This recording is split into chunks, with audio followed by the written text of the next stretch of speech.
Welcome to podcast 43. Yes, yes, yes, yes, maybe, but yes. And we are recording now. Chris, how you All right. doing? Yeah, I'm doing good. Mhm. I'm done with school, done with everything Nice. for the semester. Just getting into watching movies, Mhm. and Jay that's chilling. Jay chilling. What about you, Fulton? I'm doing okay. I guess we should say welcome back everyone to podcast 43, the podcast about podcasts, but it's not actually about podcasts, it's about film. That's kind of our tagline that we've been working on. Maybe we'll take it back to the drawing board, but we'll see. Um, Uh, I'm doing last okay. Mhm. last episode of the year Oh for us. yeah. Yeah, it's weird. We're gonna be. I guess we should go ahead and say we're gonna be taking a break, like a short 1 week break just for the holidays. So happy holidays, everyone that's listening. We're gonna take a break and then we'll be back with our best of 2020 episode, our special episode, where me and Chris will talk about films from 2020 and talk about our favorites. I'm assuming we'll probably talk about some stinkers, but Yeah, um, we'll try to keep the stinkers at a low. It's yeah. been kind of a down. It's been kind of a down year, Yeah. anyways. So, I don't but you think there's too many films that I hate, but but you say that, Fulton, but yeah. I feel like it will be too hard for me to resist the temptation of Hmm. talking about how much I hate Scoob. So Yeah. uh That'll be a fun combo. Yeah, so I guess we'll jump right into it. What have you been watching this week, Chris? I have been watching so much cinema this week, Hmm. just everything from just ridiculous 90s comedies like the Hmm. Farrelly Brothers film Kingpin, a Oh yeah. recommendation a recommendation It's actually one of from my friend. dad's favorites. Really, it is. Hmm. The thing is that it seems to be like a dad movie. Like so many dads I know just love Kingpin. Hmm. Uh and it was actually a recommendation from friend of the show, Ben Noble, Hmm. who really sold me on this movie. But I had a lot of fun with it. It's just a really outlandish plot about a bowler that, is really good at is just like kind of an up and coming star, and Oh, then played by Woody he Harrelson. played by Woody Harrelson, Hmm. and he gets everything taken away from him in a after hustling some people, and Bill Murray, who's his rival, kind of leaves him out in the dust, and they stick his hand in the ball return, and they ruin it, and so then he's kind of depressed, and he finds a Amish a guy that's an Amish guy that's bowling at the bowling alley, played by Randy Quaid, and he tries to train him to become a good bowler, and then you get the regular tropes from comedies like, oh, we need to raise this amount of money or else we're going to lose the Amish village. Hmm. uh just a very pleasant time. Hmm. So Kingpin is It's been one so that long I've since I've seen it. Dude, it's probably been at least like 5 years or something.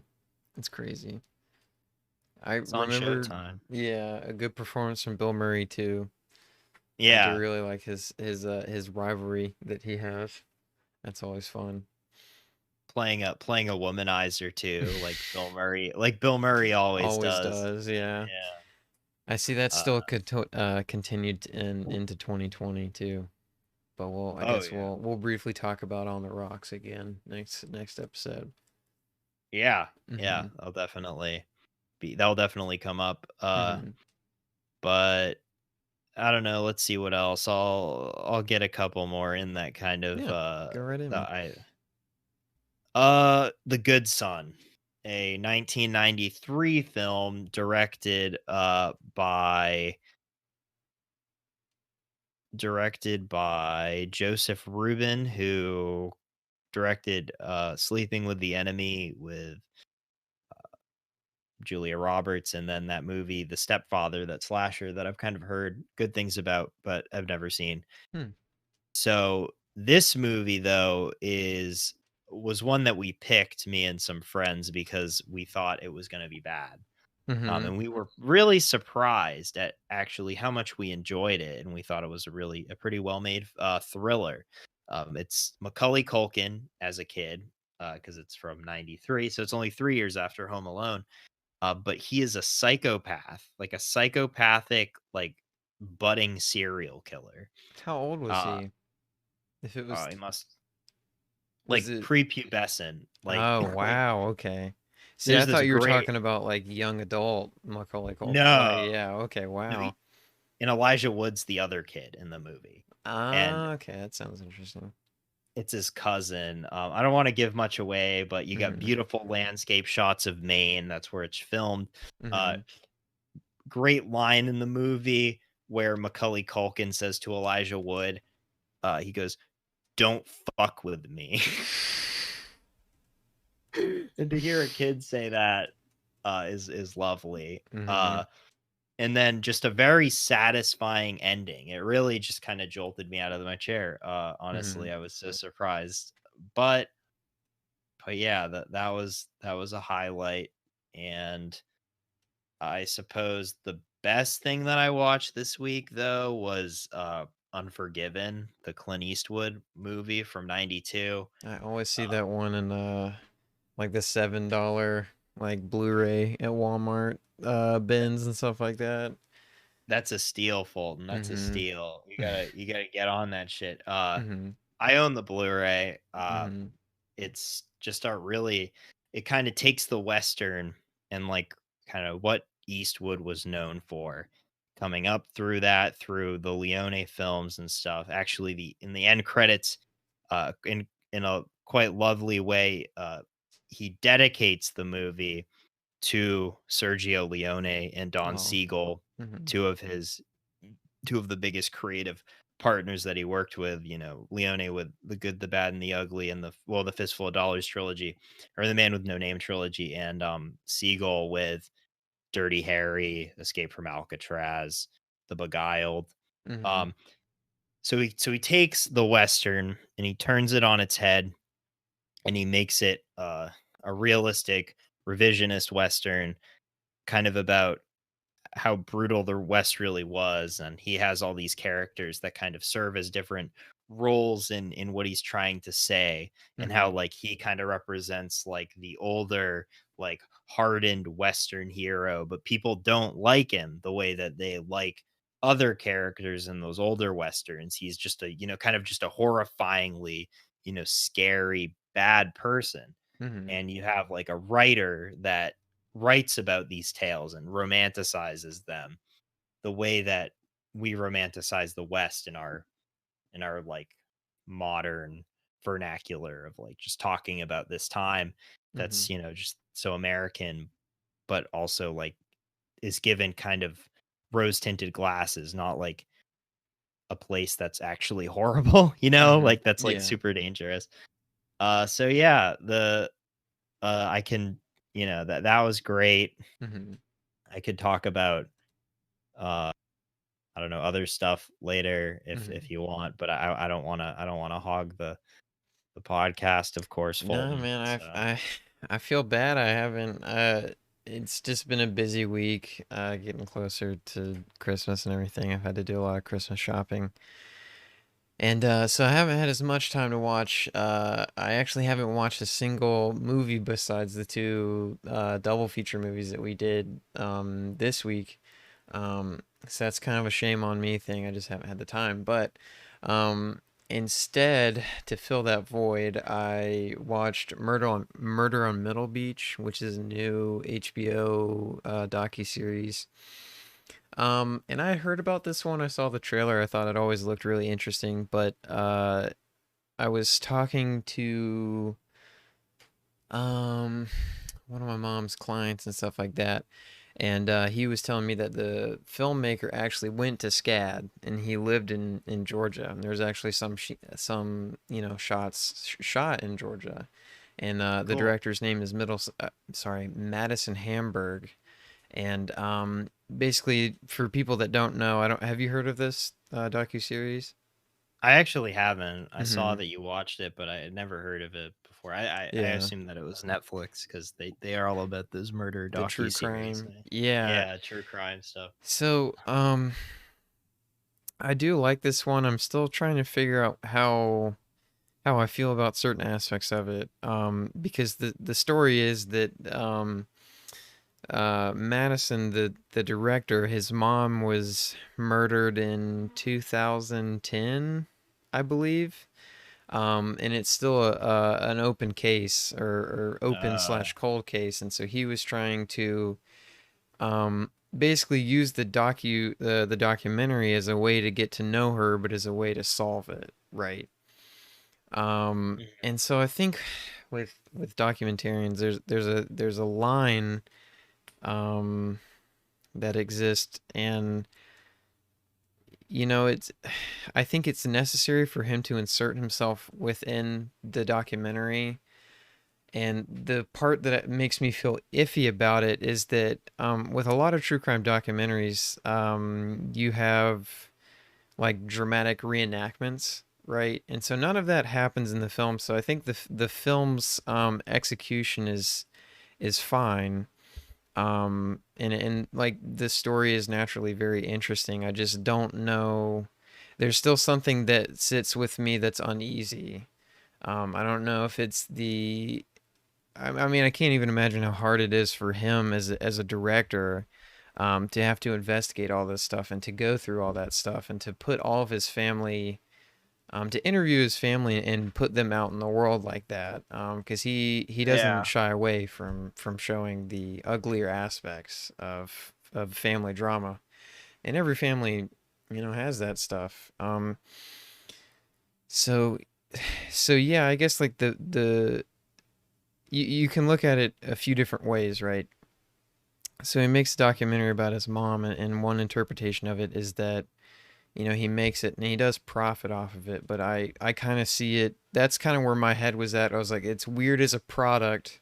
I understand why he made it, but it's weird to be sold as a product, right?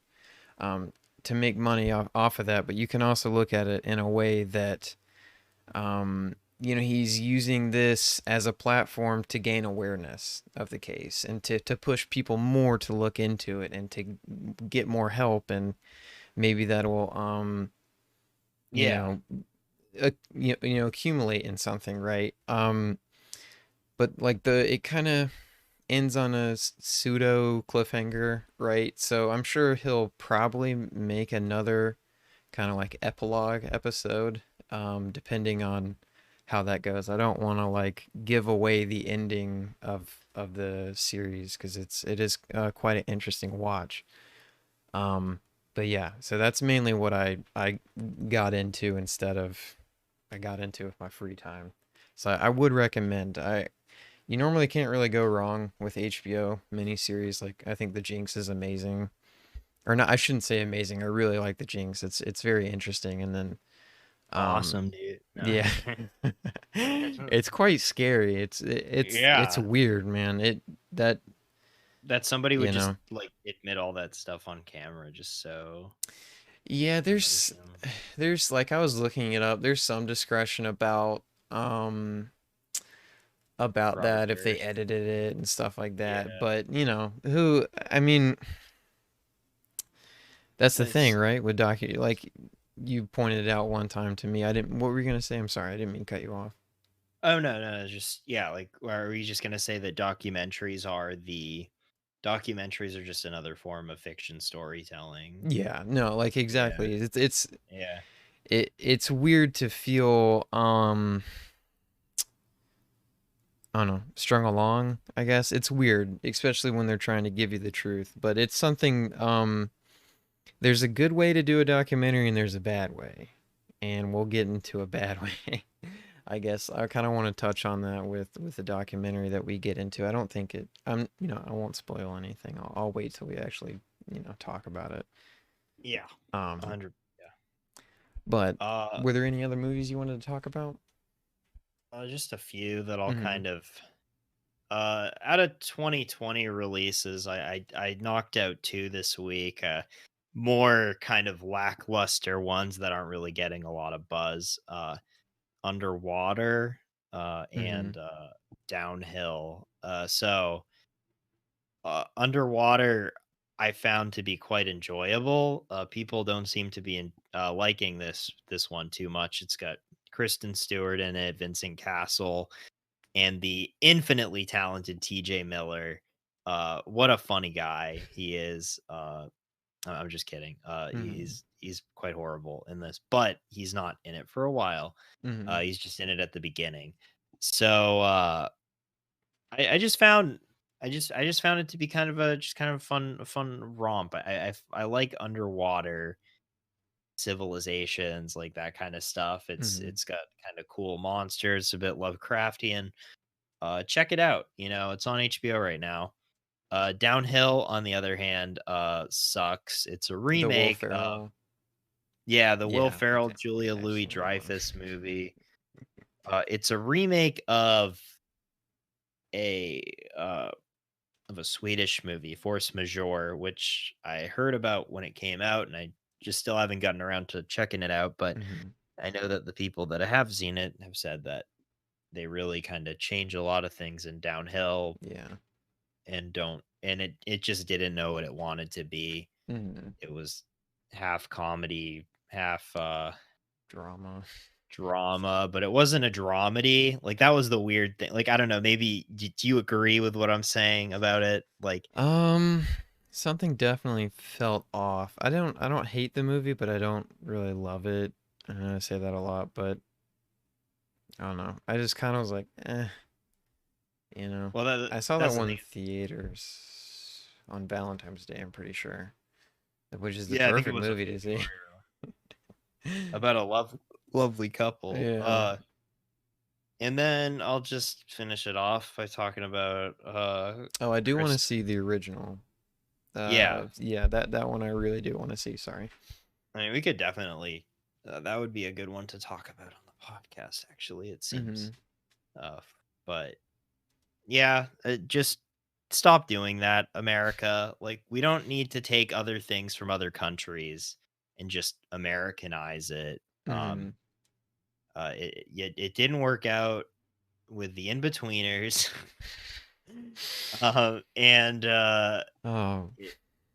it, and I will even say that hot take, the Office is just not, the American Office is just pales in comparison to the British one. But I've never seen the British one before. yeah, I mean, it's the American Office isn't like bad. A lot of Mm-hmm. people like it, but I just don't care for it as much as other people do. Yeah, Uh, it's but a okay. short film about killing, Krzysztof Kieslowski movie, Mm-hmm. which is a longer version of Decalogue 5. Mm-hmm. Because when he made Decalogue, he had a deal that he had to make two of them into feature films. So he took the sixth Decalogue episode and the fifth Decalogue episode and turned them into two movies: a short film about killing, short film about love. This is a really, a short film. It's like Mm-hmm. it's like an hour 25, I think, Mm-hmm. and it's about the death penalty and about, well, capital punishment, and then about just a really horrible person committing a murder, but just kind of it's still arguing, like, about, how horrible the death penalty is. And Mm-hmm. I think that he did a really good job about it, or with it. Uh, One of my favorite directors. Check this out. Mm-hmm. Uh, yeah, you like depressing Polish neighborhoods. This is the film for you. I've seen maybe the first two. I have the Criterion collection, but I've always wanted to get around to that one. I just wanted to watch them in order, which I know it doesn't really matter, but Well, it um, kind of does. There's a lot of characters that, like, overlap that oh, you for can. real? Yeah, Oh, it's like okay. I slight. thought it, yeah. But yeah. Just wanted to clear up something with the murder on Middle Beach. I'm leaning more on the side of awareness rather than him making money off of it. I was just thinking like I guess philosophically like that kind of played into my thought process of how I was thinking about it. I just wanted to clear that up for a moment. Yeah, I think that it's important to raise awareness about that kind of stuff, Hmm. especially if yeah, like I don't think that there's like much to gain. I don't know. Hmm. I like to think that it was yeah. I agree Yeah. too. I Yeah. don't it doesn't feel like it was made as a product. It felt like it was made out of necessity for him. And I liked how he kind of explored that aspect of it, about wanting to get to know his mom more because there's a line in it where he says that, you know, when you grow up, you get to actually meet your parents for the first time. And actually, you get to know them as a person, Hmm. rather than a hero in your eyes, right? Yes. So he wanted to meet his mom. That was the only way he could, you know, by Hmm. talking with people and actually painting a full picture of her. So I thought that was very good. Were there any other movies that you wanted to talk about? Or are you ready I think I'm ready to delve into the to the news. news? All right. Chris Pine has signed on for a Dungeons and Dragons film. So, Another, they're making another one of those. hmm Cool. I thought this is kind of interesting. So Lily James and Sebastian Stan are starting in a new drama miniseries, I think, and Lily James will be playing Pamela Anderson, and Sebastian Stan will be playing Motley Crue drummer Tommy Lee, and it'll be focused on their leaked sex tape. Oh What? wait, stolen. Sorry, not leaked, stolen. Wow, they're making a movie about the Pamela Anderson Tommy Lee sex tape. Well, You think it will tie into Motley Crue? An I don't awesome know. spinoff? The the dirt came out last year. Let Oh us yeah, I let forgot us what it's called. rest. We've been recovering from the first heater, Mm-hmm. uh, Motley Crue movie.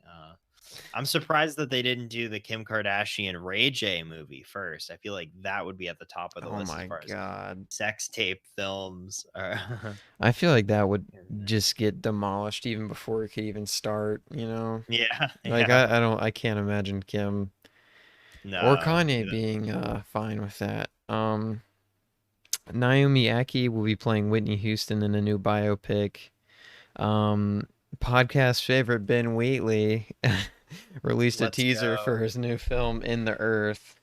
Um, we were just kidding for those who haven't heard our A Field in England review, or not really review, but discussion, or however you want to call it. In that Um, episode, we go from I think both of us, I mhm. can speak for both of us. We go from being okay about Ben Wheatley to thinking that he's not a good director by the end. Like, Yeah, yeah, I can't say I'm looking forward to it, but you know, you always have time and room to grow, so he could still put out something good possibly. Um there's a Revenge of the Nerds reboot in the works. So that's happening. Another reboot. Florence Pugh, and I hope I'm saying her name right, but Pew. Pugh. Okay. Uh, She is signed on for the Maid adaptation, and I did not know what the Maid was about, but it's a novel, and it is about a maid who leaves every room spick and span, but she stumbles upon like a murder or something, and it's about her getting sucked into that. Apparently the book isn't even out yet, but the rights have already been bought. I think they said the book will come out like 2021 or 2022. I hope I'm correct on that, but I might have to fact check that one. Ben Stiller's directing a corrupt cop drama called the 7-5. Um, Five Bloods. No. the Sixth Blood. Coming to America, photos have released. So I think Amazon has that one. Yeah, they do. I have not seen the first Coming to America. Um, but that is happening. I'm glad to see Eddie Murphy following up his Dolomite. No, was that what it was called? Dolomite. Dolomite. Dolomite is. Yeah. Just thought I'd talk about this because we briefly covered the slew of the huge amount of shows that Disney is making, but you can add Boba Fett to that series, and the show will be called The Book of Boba Fett. That'll be coming on next year, surprisingly. I don't really know if they shot some of it before COVID hit or if they're still filming. I don't really know how Disney has acclimated to, COVID regulations. For all of our Jennifer Lopez fans, she's working on a new movie with Netflix called The Cipher. And then lastly, the one that I'm most excited about. Um, this documentary was supposed to come out this year, but it got delayed because of COVID, and they want it to be released to theaters, but because of COVID, theaters got shut down. But Peter Jackson is working on a documentary about the Beatles for the Let It Be anniversary. And he's kind of doing the same thing that he did with They Shall Not Grow Old, where he's restoring all this footage to make it look up to par with what hit with his vision. They have like over 50 hours of unreleased footage from the Let It Be documentary that was originally released back in the 70s when it first came out. And so Peter Jackson's documentary is called Get Back. They released a kind of like first footage slash trailer type thing. And so that'll be coming out next year, I believe, but they're also releasing the original Let It Be documentary at the same time. So it's going to be cool to kind of see both those um, and how they portray the Beatles differently during that time period. Because I want to say Paul and Ringo weren't happy with the Let It Be documentary, so that's why it's never really been released. I think it was only released on Laserdisc. Yeah, Um, Laserdisc. and Yeah. it's quite rare to get on Laserdisc. I looked into it, looked into getting it, but it's apparently in like the top 30 of most rare Laserdiscs. I think I read it somewhere, but yeah, so that's out. I haven't watched it yet, but I'm kind of skeptical of watching it just because I kind of just want to see the movie. I'm really excited about the movie, but you know, so Yeah. that's what we got for news. All right. Yeah. Are we gonna talk about Tom Cruise? Oh yeah, shoot. Damn, man, I hate when stuff falls uh, through the cracks sometimes. I'm sorry about that. no, you do a good job. Yeah. I don't have the. I mean, you do all the news. Just Mhm. full credit to you. But I just wanted to talk about. It's I don't something we know, should just talk about, Tom Cruise. Tom Cruise going off, yelling at Gone people. postal. Started Yeah. peeing on set like a dog. It's kind of crazy.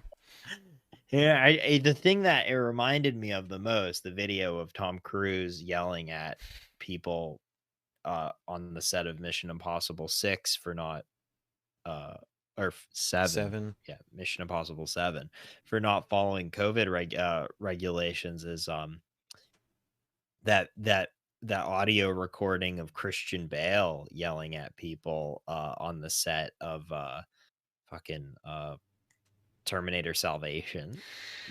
You ever seen that? Mm-mm. It's just like him just like completely unhinged, just like screaming at people Mm. about the visual effects in that movie or something along the lines of that. Mm-hmm. But yeah, Tom Cruise was he justified in yelling at people for not following COVID regulations, or was he being a dick? Um,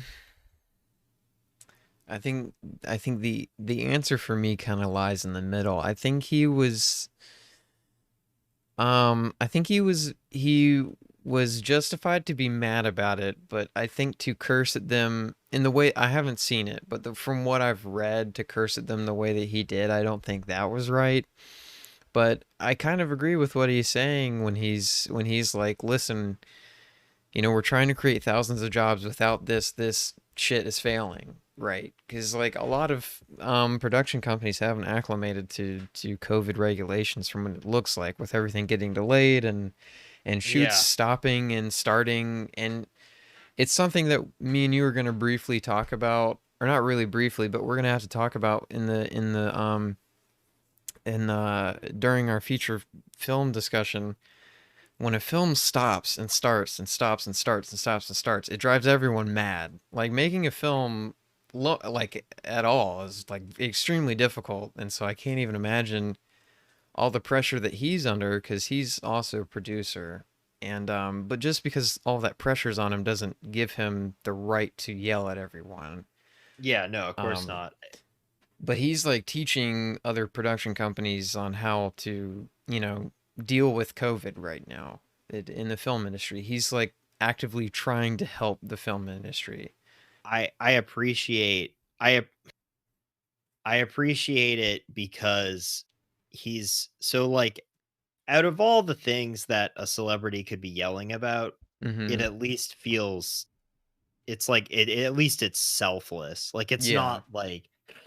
it's not as if he's getting mad because somebody didn't get him the right kind of coffee or Yeah. he like it's more so like I'm mad about how we are not following these regulations and shit's going to keep getting shut down Mm-hmm. if you just don't follow this. Mm-hmm. So I think that even though that yelling at people is not, not really acceptable, Yeah. it's still the reasons why and what he's yelling about is a little more acceptable Mm-hmm.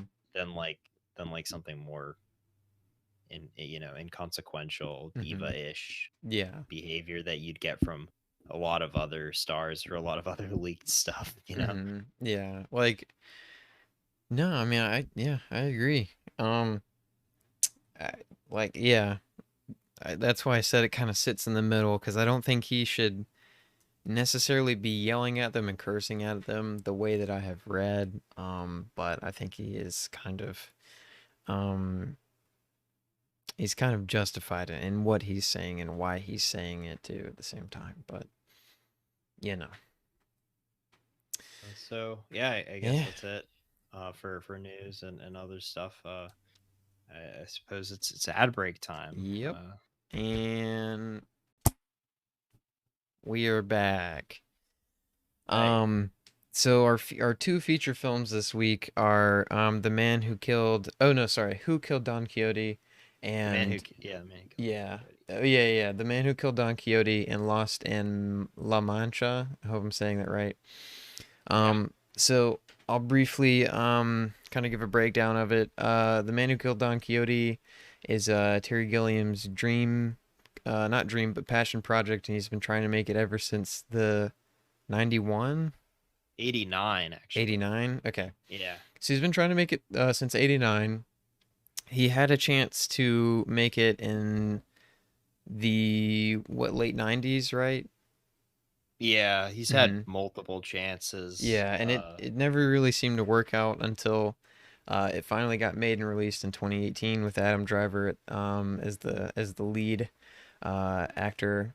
And the main character's name is Toby, and it's about he is a commercial director, and he kind of gets sucked back into the world that he once created in a short film. That's kind of the easiest way I can think to explain it. His original short film was about Don Quixote, and it's about the legend, the man, the myth, Don Quixote. And Lost in La Mancha is a documentary about the making of an iteration of the man who killed Don Quixote.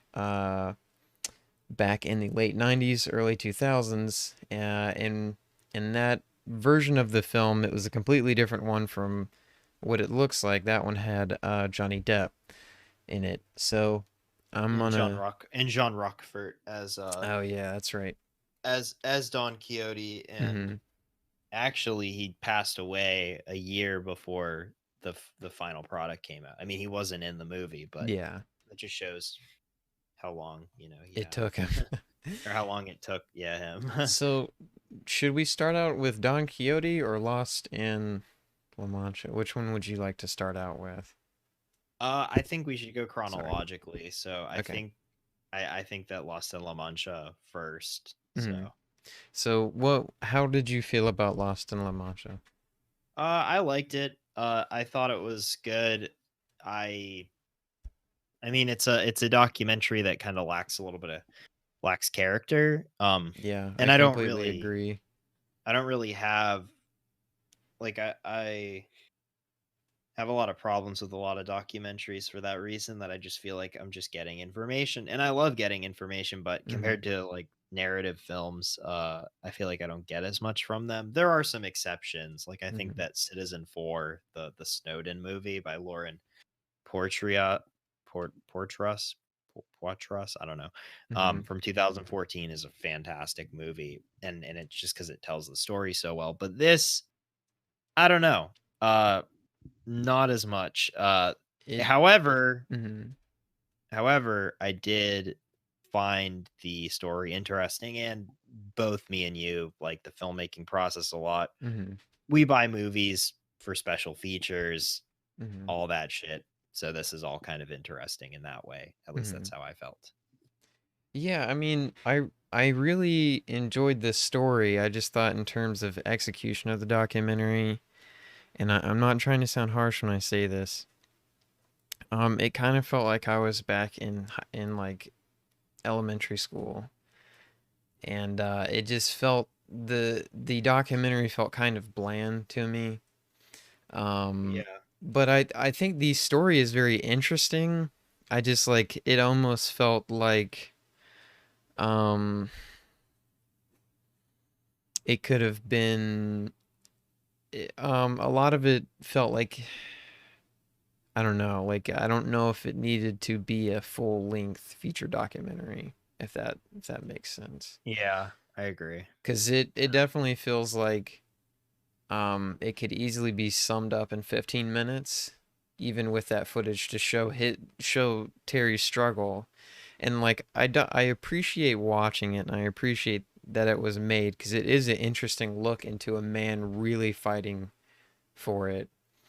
But I think it could have been arranged in a different way because it kind of gets to the point where he loses. They have all these troubles. Just spoilers.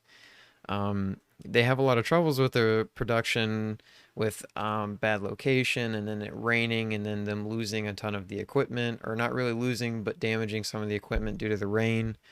And then they lose their actor, John. How do you say his last name? John Rockford. John Rockford, who was going to play Don Quixote. They lose him due to problems with his Herniated disc. prostate. Yeah. Yeah. Um, and then it just kind of feels like Terry's like, he's like, I just don't know what to do. And it almost kind of, it just feels like the film portrays that he gave up too easily to me, I feel like. But I know he's kind of fighting an uphill battle at that point, so I can't really blame him. It Um, doesn't, it lacks the umph of a lot of other production documentaries that I've seen, like something mhm. like Hearts of Darkness, the movie that Francis Ford Coppola's wife directed, about Francis the Ford makings. Coppola. Fran- What? Francesca Ford Coppola. Is that her name? I think so. I think it's. Sorry, that was a stinker joke, but you're saying Hey, you gave it a shot. I Francis. try. So actually, I don't want to just. I don't want. She's not Francis Ford Coppola's wife. She has a name Yeah. actually. So I'm gonna look that up. Do give her uh Eleanor Coppola. Uh, Oh, okay, gotcha. so she filmed that documentary about the production of Apocalypse Now, and it's just this, hectic, crazy crazy set. Hmm. Uh, all this shit's happening, and yet through the thick and thin, you still got the movie made. Hmm. You know, a fantastic, timeless picture. That people still revere to this day. Hmm. Uh, So to see it on the other side, to see something like this and it not have kind of as crazy of a story and it not get made still, Mhm. at least in the way that it was supposed to be made with Johnny Depp and Vanessa Paradis and Jean Rochefort, Mhm. is a bit disheartening and disappointing because there's really nothing in here that makes you go like, whoa, that shit's wild. Like there's nothing like, oh, this, like liberation army is Mhm. working on our movie and they're Yeah. lending us their helicopters, but they have to use the helicopters in combat, so they will just like leave during shoots, which is, Mhm. just super fascinating. Yeah. So I think that's like the gold standard for me. And Yeah. I think this, part of that might be because the film really never got to get started. Like they yeah. shot some stuff, but it really never like I think the most interesting aspect of it is seeing Terry Gilliam kind of play around with all the stuff that he's had other people create for him for the movie. Like Oh yeah. the human scale like puppets and stuff like that. I thought all that was really interesting. The Um test footage looks great. mhm. Yeah, it just It's sad to see that movie never came to fruition because I think it would have been this is a bold statement, but I think it probably would have been more interesting than what we eventually got, oh yeah, I you agree know, too. I just want to call out Johnny Depp because I don't know why he didn't end up being in the the final 2018 yeah. movie. Um, but he was able to be in Yoga Hosers, the Kevin Smith movie. Uh, There could have been. I'm trying to think. Maybe he was I mean doing his stuff for Warner Brothers, which is even more disheartening to hear. But because his I'm well, I trying to mean think of the timeline. his daughter's in Yoga Hosers. I mean, like that's Yeah. probably why he did it. It's just, Did he do you're Fear and Loathing before or after? that was That was before. before. Okay, so it makes sense that he'd bring him back on. Yeah, because this was 2000 that they shot that. Oh, So okay. Yeah, I gotcha. and then well back then Johnny Depp and Vanessa Paradis were partners, and that's That story. not fallen apart, and now Yeah. a lawsuit later, Mm, so mm. has his relationship with Amber Heard. Um, That just shows how far back it was. I do Uh, kind of want to highlight something really quick. I think, because you watched the documentary first and then watched the man who killed Don Quixote. I reversed it, so I watched the man who killed Don Quixote first. Um, when I had got done with the man who killed Don Quixote, I feel like I didn't really know what the film was trying to say, and I think Lost in La Mancha kind of like helped me fill in that void. Like I kind of see not that not that the man who killed Don Quixote does an amazing job at explaining its or I'll say executing its theme. I like what Terry Gilliam was trying to go for with a man that would rather live an extraordinary life than a regular one, and it's kind of the exploration of the world through Don Quixote's life and stuff, or through Don Quixote's eyes. yeah, He talks about it for I think like a couple minutes, but I thought that was interesting. Um, but yeah. yeah, Well, they also try to in the documentary. They try to compare Gilliam and Don Quixote. Like they try hmm to tie in the production of the movie as kind of quick Quixotic esque, hmm experience. And I don't really think that that's fair comparison. hmm I just think that it's not hectic, it's not destructive and chaotic enough to get the full comparison. Another I do appreciate though that well, another thing that I noticed while looking up the numbers was that the budget on the 2018 film was about 16 million, I think 16.8 million, 17 million, something like that. hmm But the budget on the 2000 one was 32.1 million bucks. Hmm. They said they needed double that. So either technology improved over the 18 years that those filmings or that those shots were, Hmm. or they never got the budget that they wanted. And I don't know if you think that that had anything to do with the quality of Um, the film. I mean, in terms of visual effects, and speaking on the final film, even by 2018 standards, I think a lot of the visual effects really don't hold up. Oh, the blood. Oh my Yeah, god. the blood looks really, it just looks really off. And I even thought the giant scene was a little off looking too. Yeah, but it was cool though. I will give them that. Mhm, That like I was like it was that actually helped. Watching the giant scene, watching them do that in the documentary mhm, and then seeing it in The Man Who Killed Don Quixote in a different way. I was like, "Whoa, that's so cool." Like I remember when they were shooting that. mhm. Like it was cool to see that vision actually, being Happen. transcribed, yeah, Yeah. into the final See, product. it was different for me. I just thought it was like I was like, I didn't think it looked too good. Um, but I do get what you mean. I always love seeing the original and the build up of an idea. I do like seeing that. I think if I watched it in the way that you did, I probably would have appreciated it more. Yeah. Um, I gotcha. Also Jeff Bridges narrates it. So, I did that's think that was cool. Yeah. yeah, I was like, "Oh, well, I guess it was cuz him and 'cause he worked with Gilliam on Fisher King, so he was Hmm. like, "Oh, I'll help you out." Did they Even though like Gilliam didn't direct this. But, did they ever have any interviews with Johnny Depp himself? I don't know. I don't know. I don't remember. No, they didn't. There were no Yeah. Johnny Depp interviews. It was just mainly production people. Yeah.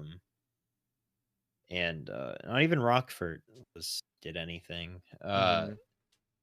I do appreciate the hustle from my boy Terry. Hmm. He Yeah. said fuck Hollywood, just like Kubrick, he was like, I'm gonna get out of there, Hmm. getting my money, uh, all through foreign investors, Hmm. a big deal. Sh- but still, yeah, it's a disappointment, because I think it makes the film more disappointing Hmm. because we did get a movie and it wasn't a good movie. Yeah, I guess So we can transition into actually talking about the man who killed Don Quixote. Um, yeah,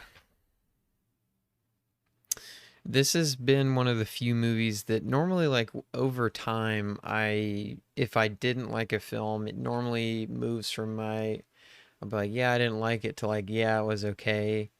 This film has actually moved in the opposite direction in my mind, where I've disliked it a little bit more.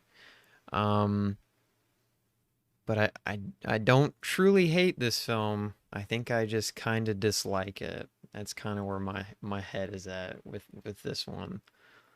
yeah, Um, to me, I'm glad that it's done and it's made for Terry, because yeah, he doesn't have to live with that in the back of his mind. That being said, I think, because I've seen a good, I like that. I think I've seen a good bit of Gillian's films, and I really really like his films. They always, or well, I've only seen his earlier work. This is the most recent Gillian film I've ever seen, and it just his films normally have like a really they're kind of fun to watch, to me, from what I can remember, and this one just kind of feels tired. That's the best way I can think to put it in my head. it's not. It kind of reminded me of the Fisher King in some ways because it was kind of drawing the literary parallels to reality, Hmm. but just done poorly. Yeah. And so we have Adam Driver as the main character, Toby, uh, Hmm. and so he's like a director, and he was uh, made a student film about Don Quixote, and he's just kind of revisiting that film that he made, and it kind of blends the line between fiction and reality. Hmm. And so originally, at least in Lost in La Mancha, I don't believe that um that the main character, if it's Toby or not, whatever Johnny Depp was playing, I don't he wasn't I th- supposed to be a director. They said it was like an accountant or some type of business guy, right? uh, n- I want to say he was going to be a director because there's a scene where he's talking Uh, about yelling back cut when he gets into uh, like one of his uh I guess you could call them visions with Don Quixote. I don't really know what to, uh, or hallucination might be a better term. But he was going to turn on and say cut to the AD or whatever. Interesting. Okay, well, Hmm. I guess I missed that. But I don't know how I feel about it. It's kind of a weird meta Yeah. thing because it's like if that was the intention, then it's almost poetic in a way that it's about a guy that directed a film version of Don Quixote with Hmm. somebody else that has had so much trouble making Hmm. film version of Don Quixote. But I don't know if it's like a self insert. Is my main question. Is it supposed Yeah. to be?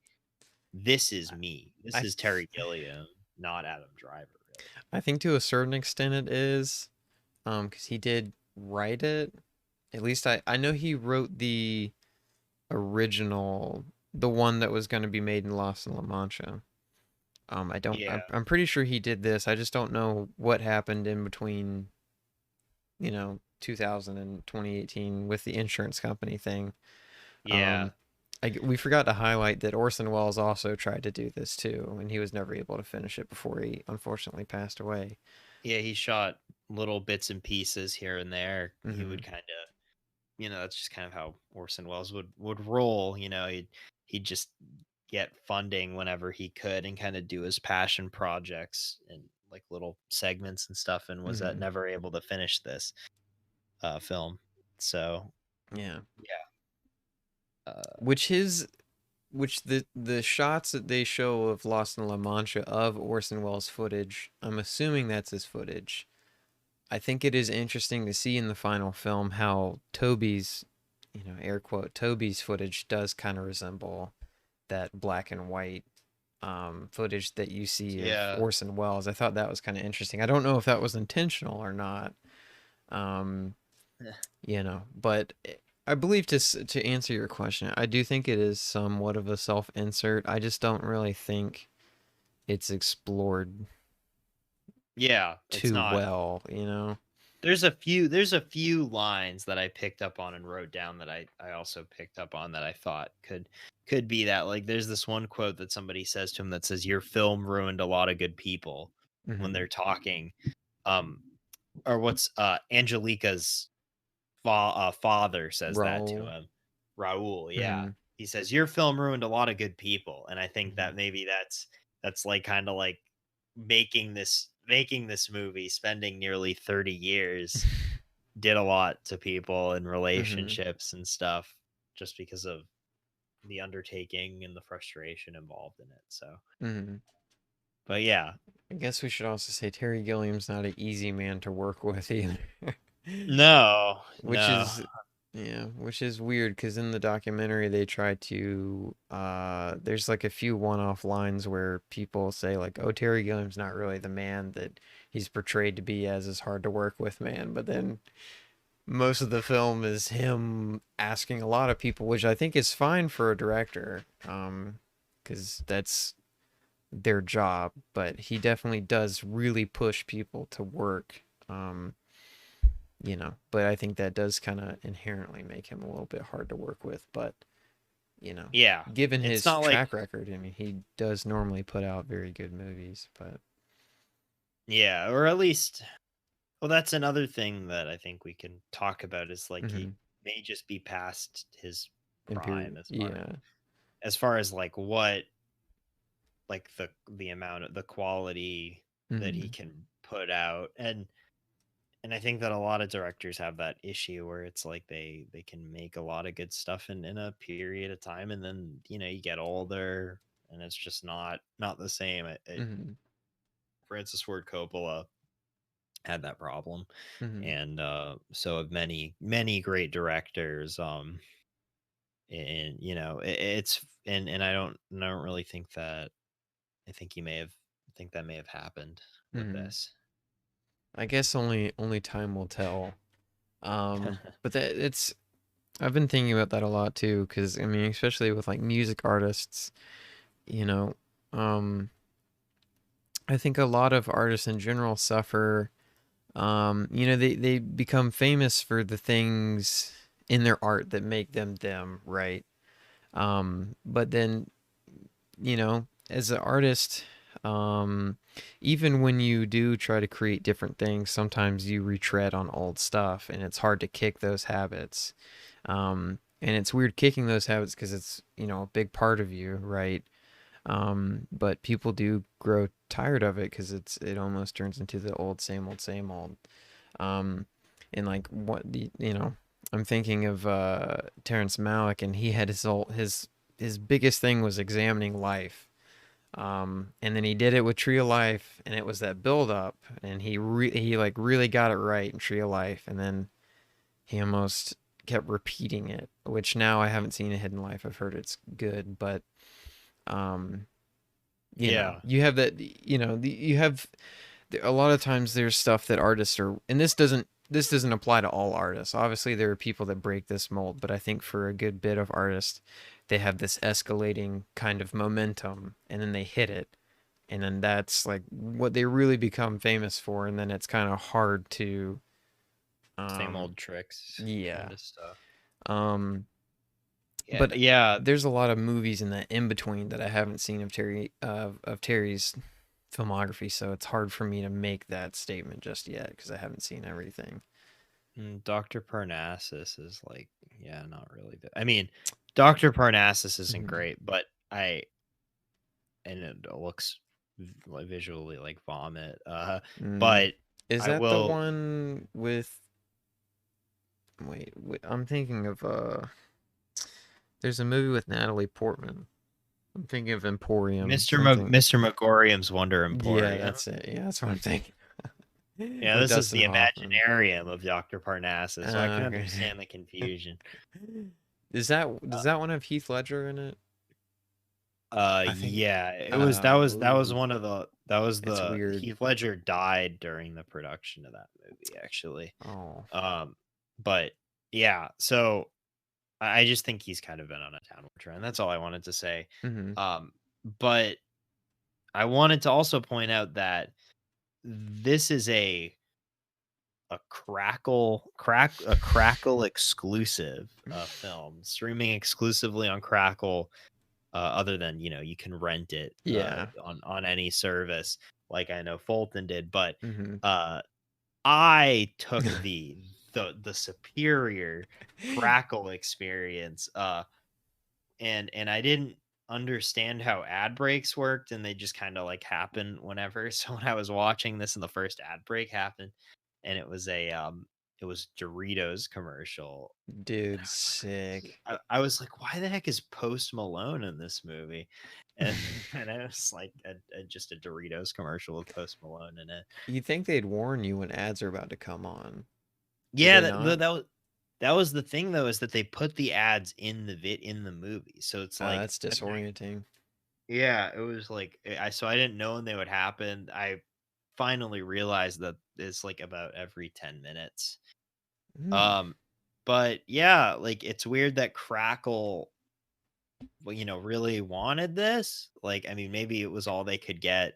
Mm-hmm. Uh, it's like the first movie that I watched on Crackle, and God knows how long back when I was 14. That was how I experienced American Psycho for the first time on my little iPod Touch on Crackle. Dude, I don't uh, even know when I watched. I don't think I've ever watched a full movie on Crackle before. they make Unfortunately. original content too. I was Yeah, I like, know Rupert Grint had that. Um, the Snatch TV show. yeah. Yeah. I don't know who's watching it, but it's out there. Uh, What did you think of the ending of The Man Who Killed Don Quixote? Uh, I don't know. I thought I think that the ending was so with the ending, spoilers, Mm-hmm. of course.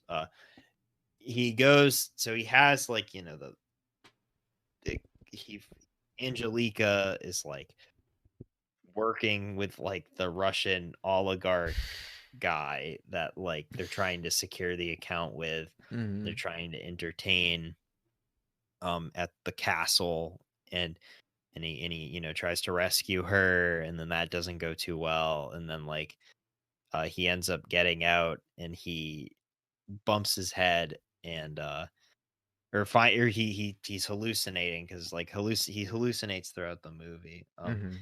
and he's hanging from the windmill, from one of the windmills, which was kind of like a callback to the beginning of the movie of what he was filming as a director.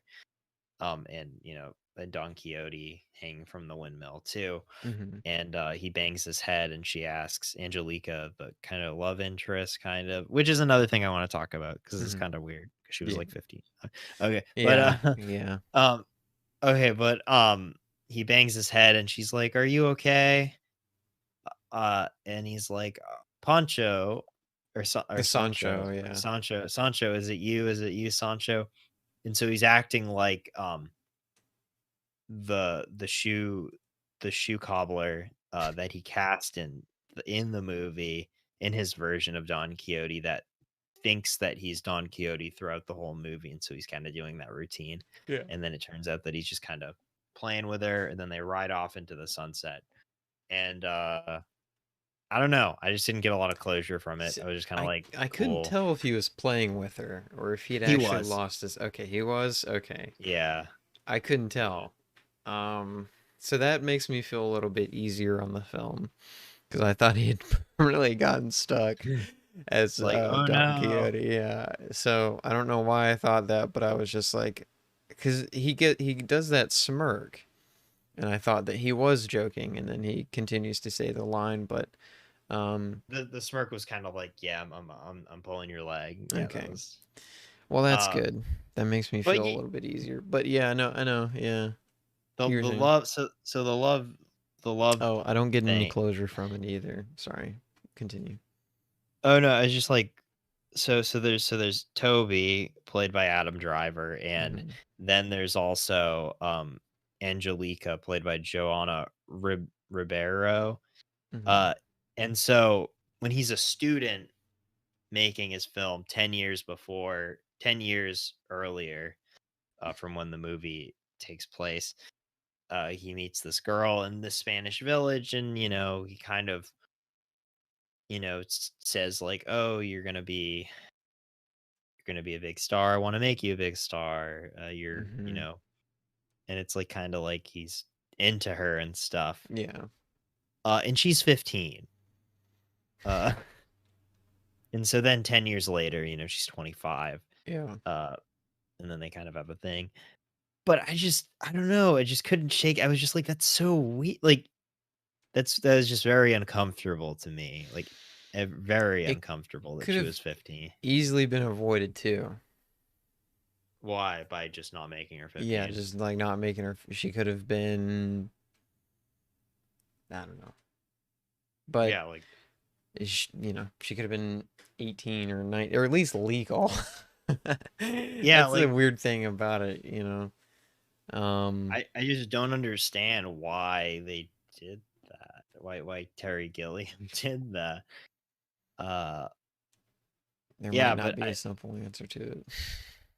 and then I also didn't. I don't know. I also found that like a lot of the stuff was just kind of like, I was almost like kind of offended at some parts. Like, I was like, like, what was the whole thing about like Islam? Like, I just felt like that was Hmm. just kind of like,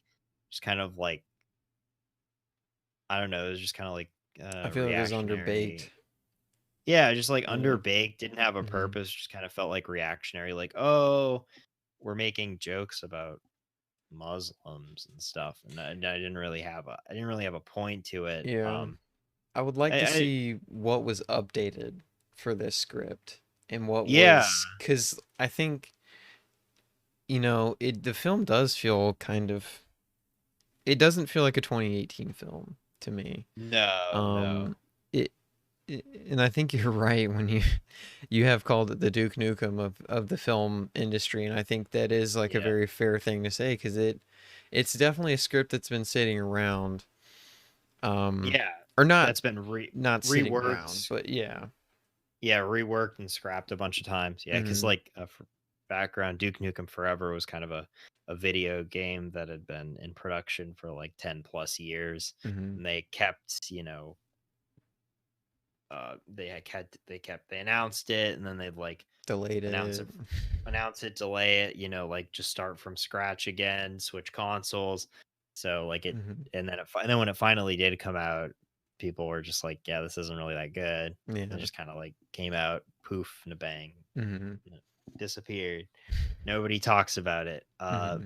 Similarly to this. Yeah. Very, So yeah, I remember I was super excited when I heard that it was coming out and it came out and then it was kind of hard to find, from what I remember, because I mean I always love I love Adam Driver, and I was like holy, like I was like, yeah, this sounds awesome, Terry Gilliam and Adam Driver, and then it came out, no, everyone was like you know. the So there was a reference that I noticed to Lost in La Mancha in this, actually, when they say that the rain, they're like, oh, the rain messed up the shoot. They say that in this movie, and it just made me think of Lost in La Mancha, because that was kind of a big part of that documentary, is like how the rain messed up a lot of shooting and hurt the mhm. equipment and stuff and the environment. A Uh, mudslide, yeah, the mudslide. which is insane. The I kind of made a joke. I wrote a little, like, when at that part with like at that part with the when he's making out with uh Jackie, the The Stellan Skar bosses, yeah, yeah. Stellan Skarsgård's character, the boss's wife. Like, I put he didn't even nut in me and just started watching Don Quixote. I did think that. What was the whole thing with the speaking of that whole interaction between Don Quixote or not between Adam Driver's character Toby and the character Jackie? What was the whole thing with the seller?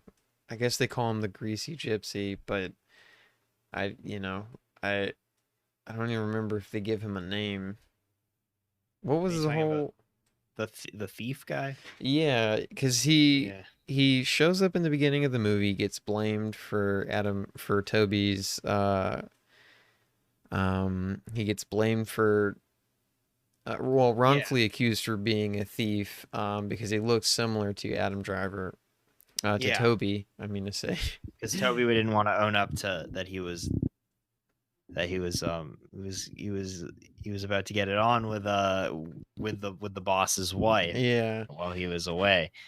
I, And mhm. I don't know, that's kind of what spurs, kind of like what starts kind of the The plot to like momentum. go Yeah. forward. Yeah, I because he felt gets uh, sorry. I was saying, because he starts that fire Mhm. um in that village, after running into Don Quixote for the first time, Mhm.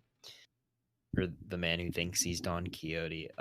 Mhm. And so then the police ask him to go and inspect it, because they realize that his motorcycle license plate matched up with what they saw riding away from that fire. So then he goes in the car with the gypsy, Mhm. and then, just kind of, Madness ensues. yeah, madness ensues. Yeah. Yeah. So Just like my whole thing to I guess I'll kind of build this thought and then get to my other one that I wanted to make that's somewhat related. But um, the thief character and Toby, after being in the same police car together, they kind of split ways, and then the thief just shows up later, and ends yeah, up he's just helping kind of out Toby. Didn't feel really earned. It just felt kind of like, oh, remember me? I'm Yeah, back. Also, like I'd be the if I was if I was that character, I would say, screw you, Adam Driver. You falsely accused me of yeah, theft, just because I looked the part, or just yeah, because other people thought so. I'm not gonna help you. It didn't feel earned, like a lot of things in this movie yeah. don't feel earned. It just things just kind of happen, and it just kind of meanders along, and then it ends, and Hmm. I thought can't the really. ending lacked. I thought the whole movie kind of lacked tension to Yeah, me. Like, but I guess to briefly talk about the ending a little bit. It's weird to because I don't really think that Toby's a very good guy, and yet no, he definitely. wins, and the good guy loses. Like the man who thought he was Don Quixote. I guess if you could consider him a good guy, he loses. Like Toby, I know we were talking about spoilers, but Toby accidentally kills the man who thought he was Don Quixote, and then yet he gets to go on and have this life with the love of his, with his, the woman that he's always adored. It's it's weird. It doesn't really have a good sense of like, I guess you could say, of Closure. yeah, or justice, I guess. Yeah, 'Cause he, you do feel quite bad for Don Quixote in yeah, this, and almost like, I don't know, because I think Jonathan Pryce did a really good job. Um, hmm I don't know. I don't know if John Rockford would have done better or not. Hard hmm to say, yeah, just by looking at the test footage. But whatever Jonathan Pryce was given, I think he did quite a good job of just playing this kind of lovable, ignorant kind of guy that just kind of I don't know, he's just kind of a goof, but in like all the good ways, yeah, and is kind of it takes Adam Driver under his wing, even if hmm it's a sense, even if it's a misunderstanding, and I do just like when they actually start to be with each other and like they actually yeah, try to help each yeah, other. And but then it's a little too slim for it to really make up for anything. I think they yeah, literally like start working together for 5 minutes and then they immediately get split up and then Don the man who thinks that he is Don Quixote, what was his name? Javier, right? Was that the yeah, real? Yeah. Javier, yeah, Javier gets made fun of, and then he realizes that it's all a sham, and then he finally gets that inspiration to be the hero that he has always thought himself to be, and then he dies. yeah. So yeah, it's weird. It's It's weird, man. yeah. So Hmm I think that I think that if they had like if it was more of like kind of a true road trip film, like a true journey between hmm these two characters, I would have appreciated it a lot more if it was just kind of them like going a place, and not kind of getting at every turn just running into all these roadblocks and all these things that kind hmm of uh yeah, that don't really do much. Yeah. The I also noticed some interesting potential symbolism between having the windmill next to like a wind turbine. I don't know. Yeah. I don't know if that's kind of like maybe Gilliam saying this is a updated modern version of Don Quixote, hmm where Don Quixote has the windmill. In the 21st century, we have the wind turbine. hmm That is our Don Quixote, our updated, new, better Don Quixote. I don't know, something to think about that I noticed at the end of Yeah. this. hmm Yeah, I agree. Uh, but yeah, Mhm. I think that's all I can really say. Other than that, Olga Kurilenko has a really crazy Mission Impossible style mask in this, and Yeah, I like, forgot about that. It's funny. yeah.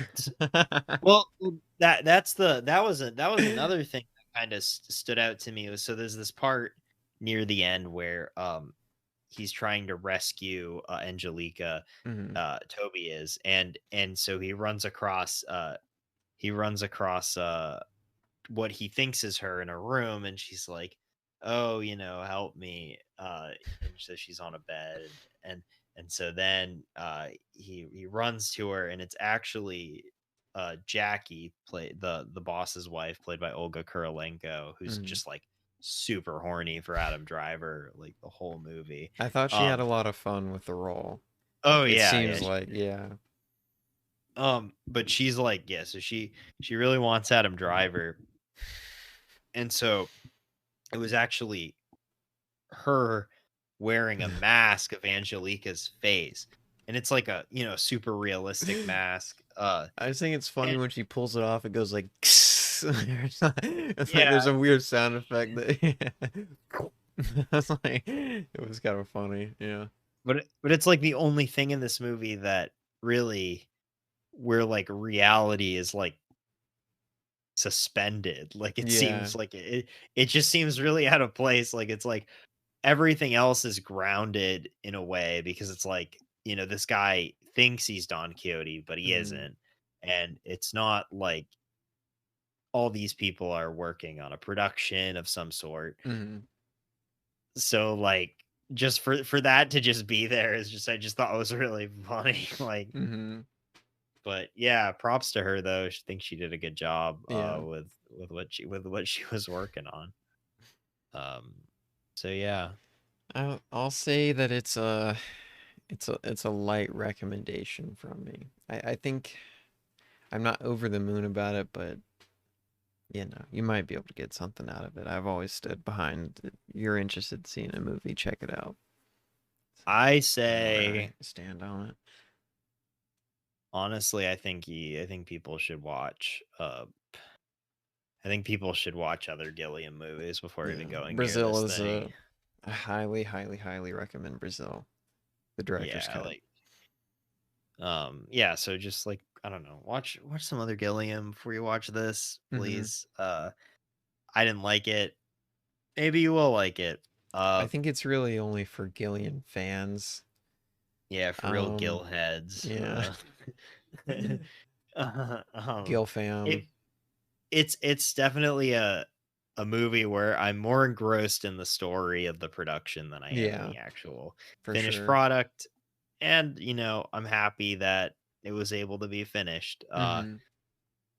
Because you can't a lot of this stuff, you just hear about it and it never comes to fruition. A famous examples being that Tim Burton Superman movie with Nick Nick Cage, Cage. yeah, written by Kevin Smith, or the uh the Hodorowski Dune film, Hmm. which was a real disappointment that that never happened. But yeah, so All right. so Well, yeah, I think that'll wrap it up for us. yeah, Merry Christmas, everyone. yeah. Merry Uh, Christmas, Happy New Year, Happy Hanukkah, Happy mhm. all that stuff. We got a lot of exciting things coming up. We're doing we're Oh over yeah. the break. We're gonna we're gonna be watching all three Bad Boys movies and Hoorah. yeah, yeah, right on. We'll be talking about them in our first kind of a retrospective thing Hmm. And with I two think of we our briefly talked about it before, but it was God like months ago. But yeah. we're finally doing it. Yeah, well, we originally I think we switched it. It was originally going to be Planet of the The Apes apes, first, yeah. but we will do that Hmm. too. It's just kind of It's a a big little bit undertaking. it's a big undertaking, a lot Yeah. more movies, 8 versus 3 movies. Mm-hmm. Or well, 9 actually if you count the Burton remake. I would, But yeah. we're gonna get these knocked out. We'll probably be able to do them in a day. Record an episode with our 2 other friends that we'll be doing it with, and we'll be able to put that out. Mm-hmm. But also felt like it was a good way to send off the year because Bad Boys for Life is in fact the highest grossing movie, at least in America, of 2020, which is just great. I never thought that because I actually was saw a scene from this film from Bad Boys for Life actually filmed Mm-hmm. near in Atlanta when I used to go to school there at Georgia State University, and I never thought what I was watching would be a historic picture, something that would make so much money Mm-hmm. uh that it would take off all the other m- Competitors. yeah, competitors. I don't even think Columbia Pictures had faith in their product because they released it in January, but little did they know that releasing it earlier during a global pandemic actually ended up working out. So Mm-hmm. screw you, Disney. You never got to release Black Widow. We did, and we made like $400 million. Nice. All right. Well, we're working on that. We're taking a week break just for the holidays, and then we will be coming back twice as hard with a few more films under our belt in terms of watching them, and then we'll be doing our 2020 best of special episode. So Yeah, Happy Holidays, I should say. Merry Christmas, whatever religion you are a part of, that's perfectly fine. yeah. Um,